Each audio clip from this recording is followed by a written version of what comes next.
Gold. It's one of the most valuable materials on Earth, yet it's everywhere, hidden in plain sight, flowing through rivers, locked inside ordinary rocks, and buried deep within the forces that shape our planet. But here's the strange part.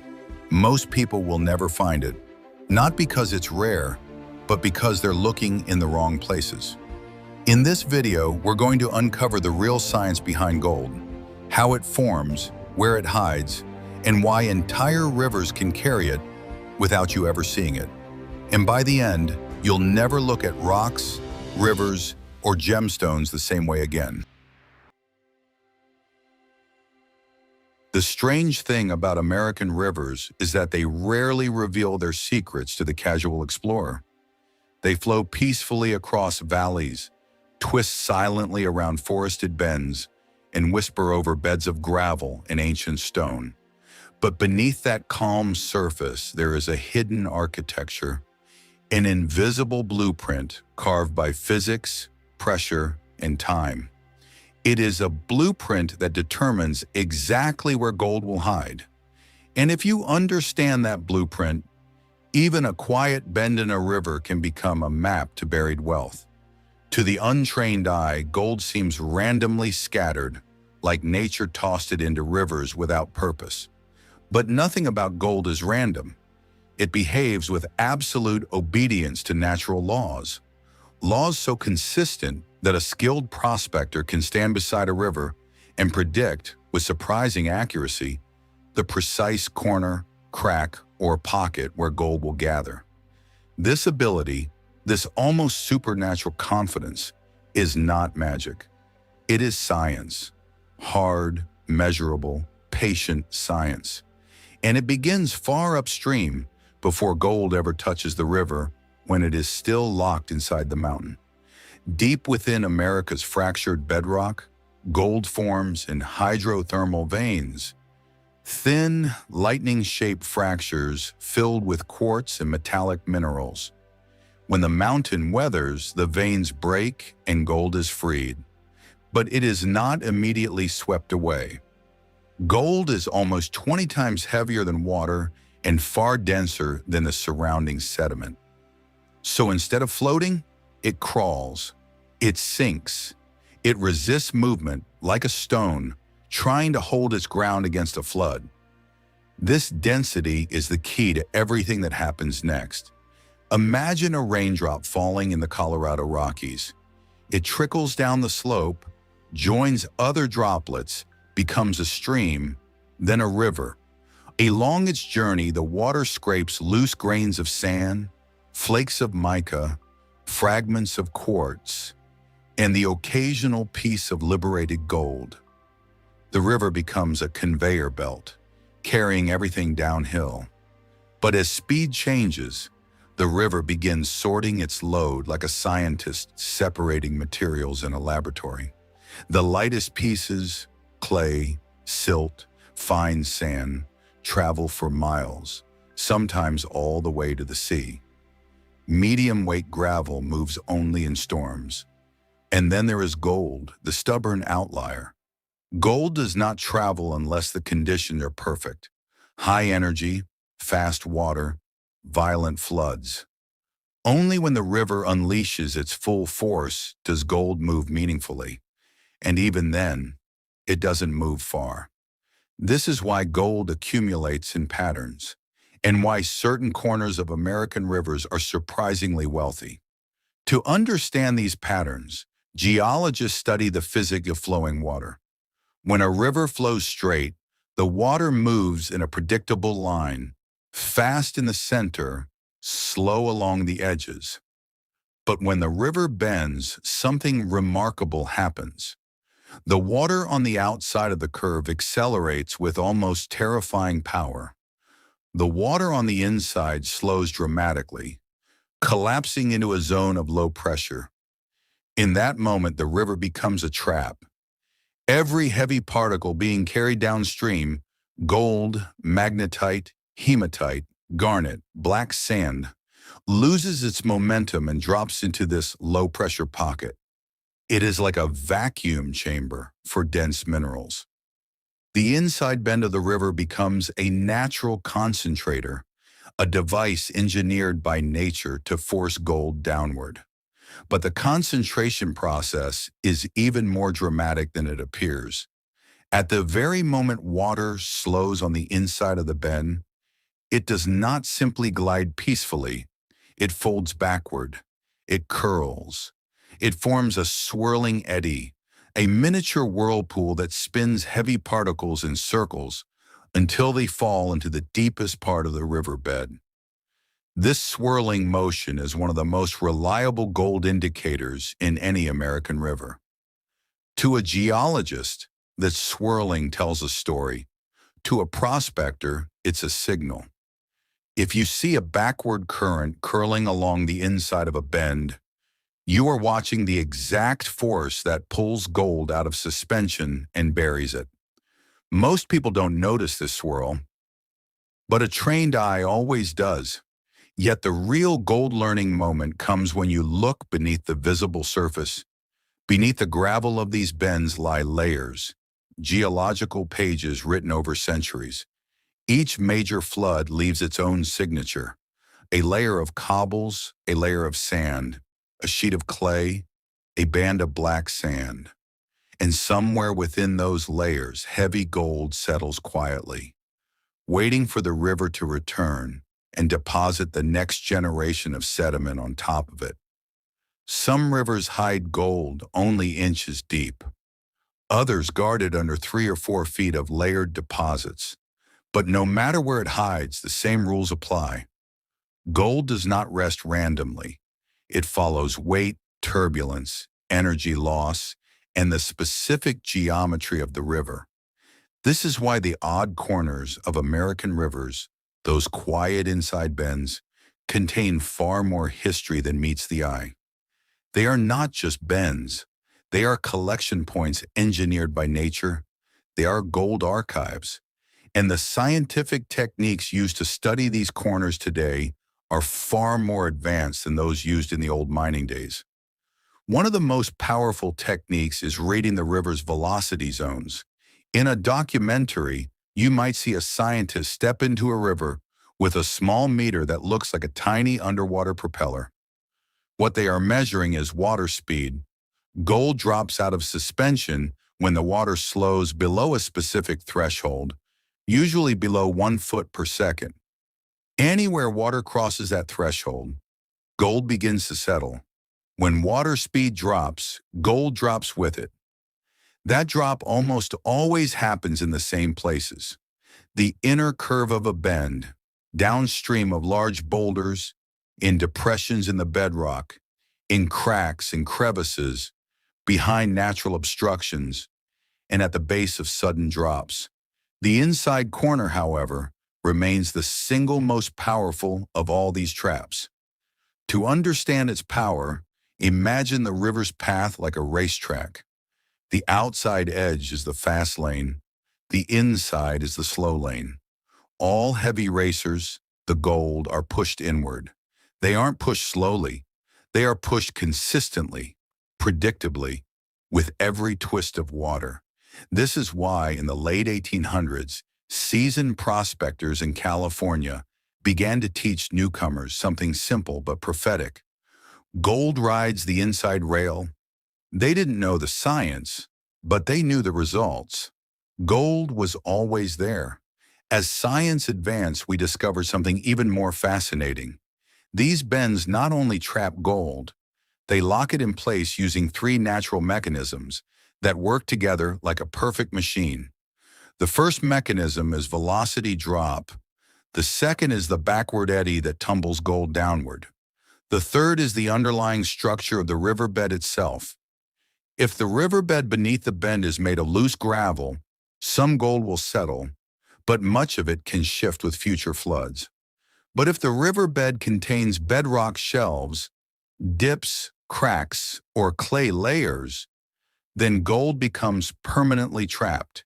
It sinks until it can sink no more. A scientist might describe this as gold reaching its terminal resting point. A prospector has a simpler name for it: pay dirt. And what is most astonishing of all, is that many of these odd corners hold gold that predates the modern river entirely. Some gold has been sitting in the same pocket for centuries, locked in place by floods that shaped the valley long before the first European set foot in North America. Standing at one of these bends, a trained expert knows the river is telling a story. Every ripple, every swirl, every submerged stone is part of a layered language that reveals where the goal will be. And once you understand that language, walking along a river becomes something entirely different. It becomes reading, interpreting, mapping.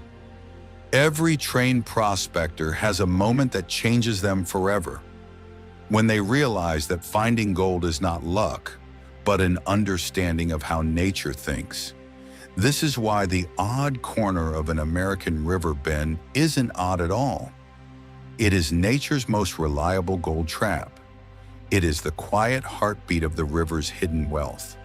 It is the place where science and treasure meet. But the bends are only the beginning, because what the river hides beneath them, ancient channels, buried waterfalls, natural riffles carved into bedrock, takes the story into deeper and far more lucrative scientific territory. And to understand those, we must follow the river further into places where few people think to look. So if gold is being carried through rivers like this, the real question is, where did it come from in the first place? Because gold doesn't just appear randomly, it forms under extreme conditions, deep beneath the Earth's surface. And once you understand this, you stop guessing and start seeing patterns most people completely miss. Gold doesn't appear randomly. It forms under specific conditions. Heat pressure fluid movement. Without these, nothing forms. So now ask yourself, are you searching everywhere, or only where these conditions existed? Gold travels, not as solid metal, but inside hot mineral-rich fluids moving through rock. So what controls where it stops? Changes in pressure, changes in temperature. When those change, gold drops out of solution, and that's where deposits begin. Now think about this. If gold is moving through the ground, does it spread evenly, or does it concentrate? Because concentration is everything. A single small zone can contain thousands to millions of dollars in gold, while the surrounding ground contains almost nothing. So where do these concentration zones form?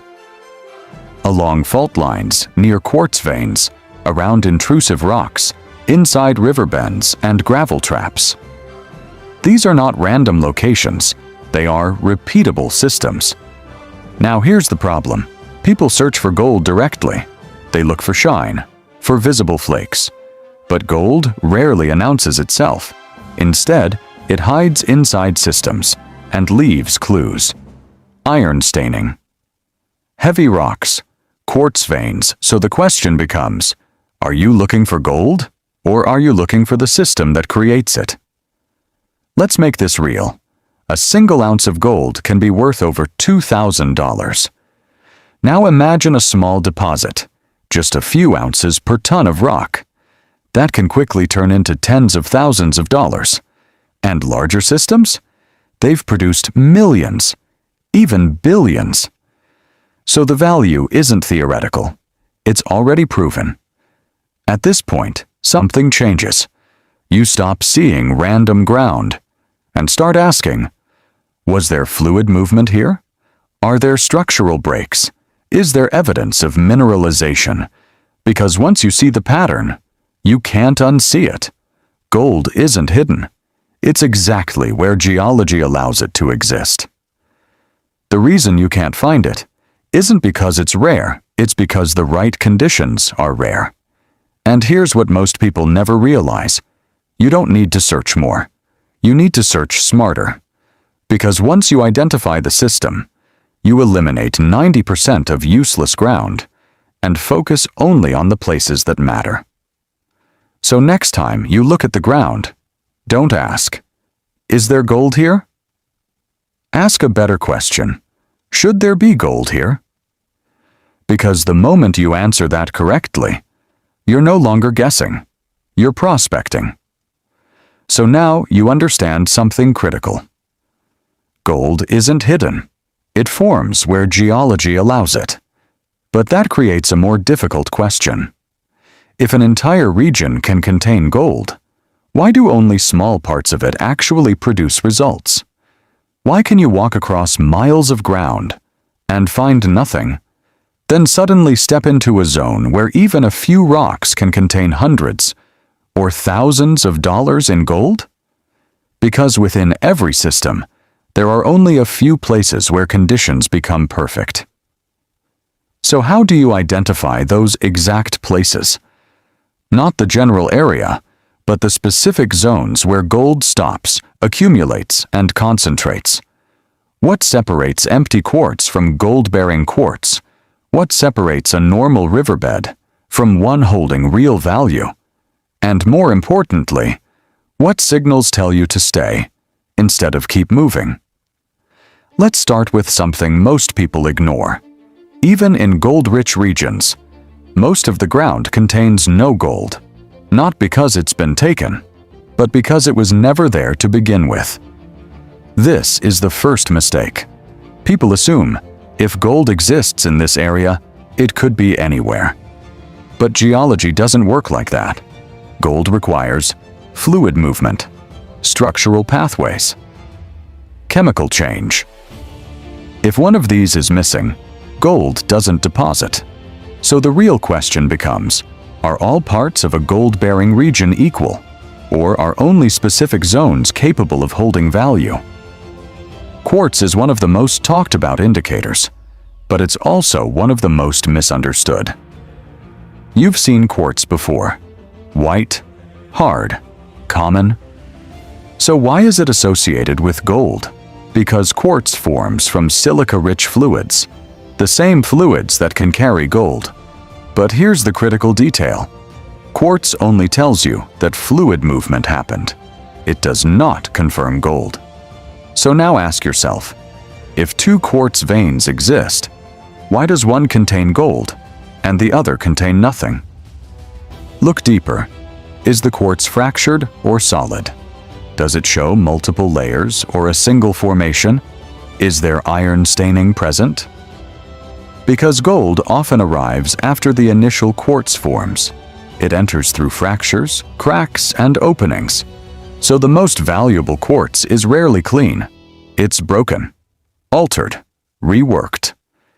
Now we move to what actually controls gold distribution: structure. Not appearance, not color. Structure. Now ask yourself, where would fluids prefer to travel? Through strong, unbroken rock? Or through areas already weakened and cracked? Exactly. So gold doesn't spread randomly. It follows structural weaknesses, and where those structures become complex, intersections, bends, pressure zones, that's where gold begins to accumulate. Gold travels under very specific conditions. It remains dissolved in hot fluids until something changes. That change can be a drop in pressure, a drop in temperature, a chemical reaction with surrounding rock. When that happens, gold can no longer stay in solution, so it separates and begins to deposit. Now think carefully. Where would pressure drop suddenly underground? Open fractures. Expanding veins, cavities within rock. These locations act as natural traps, not because they attract gold, but because they force it to stop moving. You can't see underground directly, but the surface reflects what happened below. Look for combinations of signals: iron staining, red, brown, yellow oxidation. Quartz fragments scattered across the ground. Dense, heavy rocks. Dark mineral streaks. Now ask, are these signals isolated, or do they appear together in a pattern? Because a single clue can mislead, but multiple clues begin to confirm a system. Now shift your thinking. Gold doesn't always stay in the rock. Over time, Erosion releases it. It enters rivers. But once again, does it spread evenly? No. Gold is dense, heavier than most materials in the river, so it settles quickly. But where exactly? Where water loses energy. Inside, bends behind obstacles. In cracks in bedrock. These are called placer traps, and even small trap zones can hold hundreds or thousands of dollars in fine gold. Now consider how most people search. They move constantly. They try new locations every few minutes. They rely on visual clues only. But gold doesn't reward movement. It rewards understanding. At this stage, something changes in how you think. You stop seeing individual rocks and start seeing relationships, structure to pathways, pressure to deposition, surface clues to confirmation. Now ask, are these signals random, or do they form a pattern? Because once you see the pattern, you no longer rely on luck. Gold is not found by chance. It is found where? Structure allows movement conditions force deposition, and systems concentrate value. Miss any one of these, and the ground becomes empty. Understand them, and the ground becomes predictable. And here's what most people never realize. The difference between failure and success is not effort, it's interpretation. Because the signs are visible, the system is present, but only a few people recognize it. So the next time you step into a new area, don't start searching immediately. Pause, observe. Ask better questions. Where did fluids move? Where did pressure change? Where could gold have stopped? Because the moment you start asking those questions, you stop searching blindly. And you start thinking like someone who understands where real value actually forms. But gold isn't the only treasure hidden beneath the surface, because under the same forces that create gold, something even more visually extraordinary is formed. Gemstones, crystals shaped by heat, pressure, and time, turning ordinary minerals into something almost unreal. There is something strange about truly beautiful gemstones. People don't just look at them, they stare. Even people who know nothing about gemstones feel something when they see certain stones for the first time. They move closer, they tilt their heads, they turn the stones slowly under the light, and for a moment, everything else disappears. Because some gemstones do more than shine, they seem alive. Light moves inside them like water, like fire, like tiny storms trapped under the surface. Nature created these stones deep underground over millions of years. Pressure, heat, time, slow changes that human eyes never see. And then one day, someone pulls a rough stone from the earth, wipes away the dust, and suddenly something incredible appears, a hidden beauty that waited for ages. Today we will explore 10 of the most beautiful gemstones in the world. These stones are famous not only for rarity, but for pure visual beauty. Some glow softly, some explode with color, some change color as you move them. And one gemstone on this list looks so perfect that collectors sometimes think it almost looks artificial, even though it is completely natural. We will get to that one later, but first, we begin with one of the strangest gemstones ever discovered. 1. Opal, a living rainbow. At first glance, opal can look quiet and simple. Sometimes it even looks cloudy, but then light touches the surface, and suddenly the stone wakes up. Flashes of red appear, green sparks move across the surface, blue waves roll through the stone, purple light flickers like distant lightning. The colors shift constantly. Every tiny movement changes the pattern. It feels almost alive. This effect is called play of color. Inside the stone are tiny natural structures that bend light into many colors at once. Instead of showing one color, opal shows many colors together. No two opals ever look exactly the same. Every stone has its own personality. Some look like galaxies filled with stars. Some look like tropical sunsets. Some look like glowing clouds in the evening sky. Others look like storms filled with electric light. When you turn a high-quality opal slowly in your hand, the colors seem to move like flowing liquid. Collectors often say that opal is not just a gemstone, it is an experience. Some opals glow softly like mist, others explode with bright color, and the finest stones look almost unreal, as if nature painted them with light.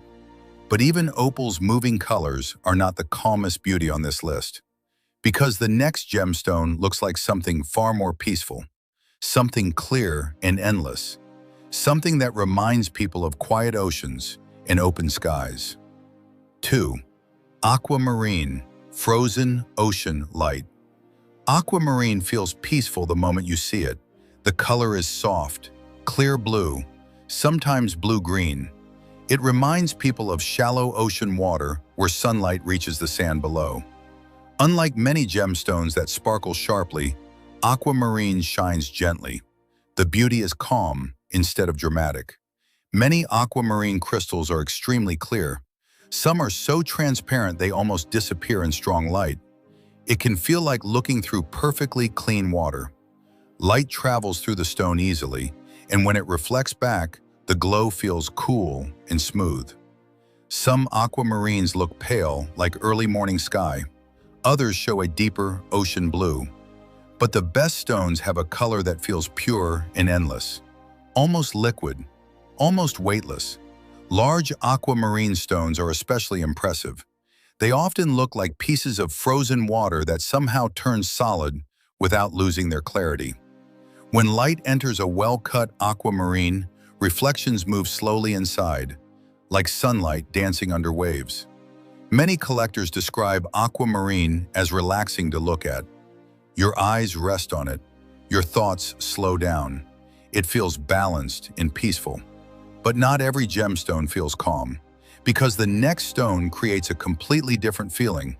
It feels intense, powerful, and almost electric. 3. Tanzanite, blue and violet fire. Tanzanite surprises people because it never shows just one color. Look at it from one angle, and you see deep blue. Turn it slightly, and the blue becomes violet. Move it again, and flashes of burgundy sometimes appear. It is like 3 gemstones in one. This natural effect makes tanzanite feel alive and changing. Under bright light, the blue becomes intense and glowing, almost electric. In softer light, the violet tones become stronger and warmer. Sometimes both colors appear at the same time. The surface sparkles sharply, but inside the stone the colors feel deep and smooth, almost velvety. Many people say tanzanite looks richer than sapphire. The blue often feels deeper, the violet feels warmer, and together they create something unforgettable. Some stones appear almost neon, others look soft and mysterious. But the finest tanzanites seem to glow from within, as if light is being produced inside the stone instead of reflected. When you rotate a high-quality tanzanite slowly, the color shift can feel almost magical. The stone never looks exactly the same twice. But even this shifting color effect is not the strangest light effect on this list, because the next gemstone creates something that looks almost impossible. A single beam of light that moves like a living eye. 4. Cat's eye chrysoberyl, the moving eye. Most gemstones reflect light in many directions. Tiny flashes appear across the surface. But cat's eye chrysoberyl behaves differently. Instead of many flashes, one single bright line appears across the stone. Sharp, straight, bright, almost like a beam of light drawn across the surface. And when the stone moves, the line moves with it, back and forth, like a living eye following motion. This effect is called chatoyancy. It happens when tiny fibers inside the gemstone reflect light in one direction. The result looks like a narrow band of glowing light. The best stones have a line that is bright and perfectly centered. Sometimes the line looks almost painted onto the stone. When rotated slowly, some stones appear to open and close like an eyelid. The effect can feel strangely lifelike. Colors range from golden honey to greenish yellow. Some stones look warm and bright. Others look smoky and mysterious. Strong light makes the lines sharp and intense. Soft light makes it glow gently. Collectors often say cat's eye gemstones feel watchful, almost aware, but the next gemstone feels completely different. It does not feel mysterious or watchful. It feels warm, bright, and full of energy. 5. Citrine, captured sunlight. Citrine looks like sunlight turned into stone. Golden yellow, orange gold, sometimes a warm honey color. Looking at citrine feels like standing in late afternoon sunshine, warm and bright at the same time. Unlike gemstones with deep shadows, citrine looks open and clear. Light moves easily through the stone, and when it reflects back, the glow feels lively and cheerful. Some citrines look like drops of melted gold. Others look like clear amber filled with light. When cut with many surfaces, the reflections become bright and energetic. Even large stones stay transparent and glowing. Nothing feels hidden inside, just pure golden light. Some citrines appear soft and gentle. Others burn with deeper orange tones. But the finest stones look like liquid sunshine, simple, clean, radiant. And yet, the gemstones we have seen so far are only the beginning, because the remaining stones include colors so intense they almost seem unreal. One gemstone looks like pure green energy frozen inside crystal. Another gemstone looks like deep space filled with stars. And one stone near the end of this list has a beauty so unusual that even experienced collectors sometimes fall silent when they see it for the first time. Let's continue. 6. Emerald, green that feels alive. Emerald shows one of the strongest colors found in any gemstone. Green, deep green, living green. This is not a weak or pale color. It is the color of thick forests after rain, the color of fresh leaves under sunlight, the color of nature at its strongest moment. When people see a fine emerald for the first time, they often stop moving for a moment, because the color feels alive. Many gemstones depend on sparkle to create beauty. Emerald depends on color. The green spreads softly through the stone instead of flashing sharply. This gives emerald a deep and natural glow. Light enters the stone and seems to settle inside it. Instead of bright reflections, the stone shows depth, almost like looking into a green world with no end.